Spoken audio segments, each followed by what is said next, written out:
नमस्ते. पूजा खेडकर हे प्रकरण संपूर्ण महाराष्ट्रात गाजलं, तसंच ते दिल्लीपर्यंत पण गाजलं. UPSCच्या परीक्षेवर अनेक प्रश्नचिन्ह निर्माण झाले. त्या संदर्भामध्ये अजून आम्ही सैनिक समाज पार्टीच्या व्यासपीठावर हा विषय घेतला नव्हता, पण घेणं याच्यासाठी गरज पडली. कारण की इन्कम टॅक्स, CBI आणि EDची एक व्याख्या विरोधकाने केलेली आहे. ती व्याख्या म्हणजे आईस म्हणजे इन्कम टॅक्स, C म्हणजे CBI आणि E म्हणजे ED. हे फक्त विरोधकाला लावल्या जातं असं म्हणणं आहे विरोधकाचं. त्यावर सैनिक समाज पार्टीतर्फे एक हा विषय मांडला जात आहे की आईस कोणाला लावतात ते वेगळा भाग आहे, पण पूजा खेडकरच्या संदर्भामध्ये जे की सगळे पोलीस यंत्रणा, गृहमंत्रालय, केंद्रातलं गृहमंत्रालय सर्व तिच्या मागे लागले आहेत.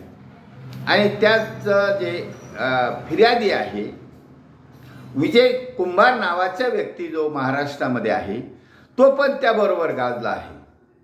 जसं रामाचं रामायण आलं तर रामाचं रामायण आल्यावर रावणाची जिक्र होत आहे, तसंच महाभारतात कौरवाचा जिक्र होतो.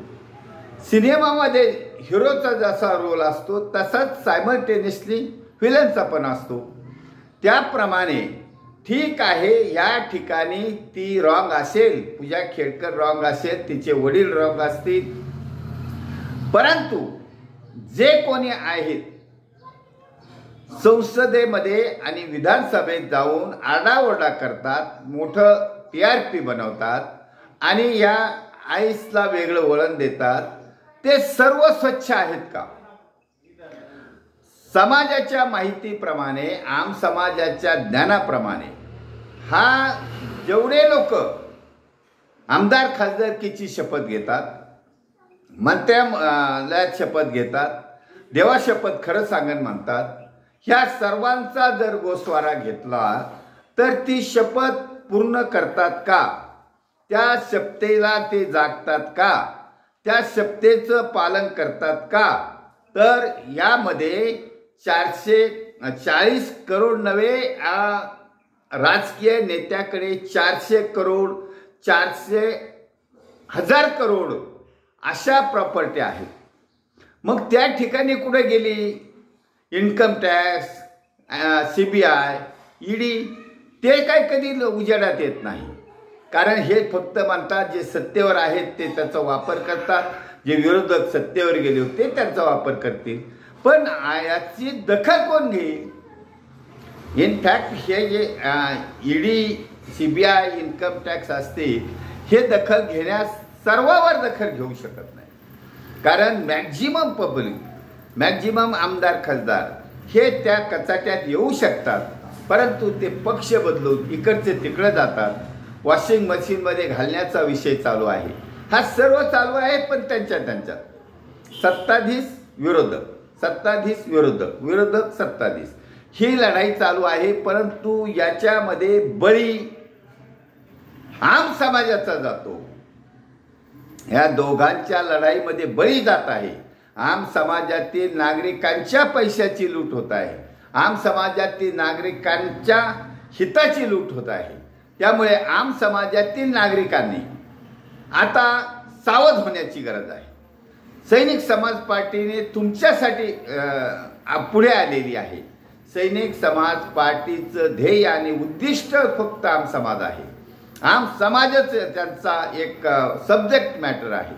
त्यामुळे यांच्या बातम्या, यांच्या चर्चा, संसदेतली चर्चा, विधानसभेतल्या चर्चा काही ते आम समाजाचं हित करणाऱ्या नसतात.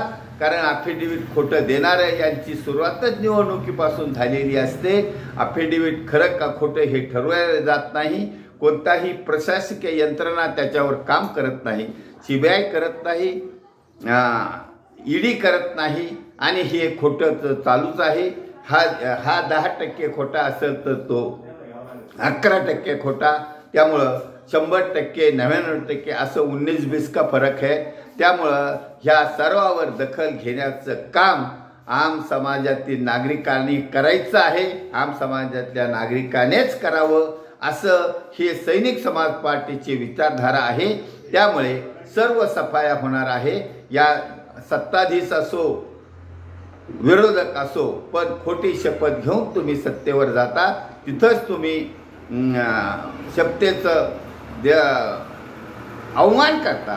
त्यामुळे तुम्हाला तुमची चूक सांगायची नाही. सामूहिक ही विचारधारा आहे. सैनिक समाज पार्टीने आम समाजातील नागरिक जागा केला आहे. आम समाजातील नागरिक हा जागृत होऊन महाराष्ट्रामध्ये त्याचं उदाहरण स्थापित करणार आहे आणि सैनिक समाज पार्टीचं सरकार महाराष्ट्रामध्ये येणार आहे. म्हणून विधानसभेच्या निवडणुकीमध्ये सर्व आम समाजातील मतदार राजा ह्या ईडी, सीबीआय आणि इन्कम टॅक्सची भूमिका बजावणार आहेत आणि एकमेव हत्यार म्हणजे मतदानाच्या हत्याराने या सत्ताधीश आणि विरोधक कोणाला असतील त्यांना सफाया करायचा आहे. त्यामुळे आम समाजातील नागरिकांना धन्यवाद. आम समाजातील नागरिकांचे अभिनंदन. धन्यवाद. भारत वर्ष की जय. छत्रपती शिवाजी महाराज की जय. सैनिक समाज पार्टीचा विजय असो.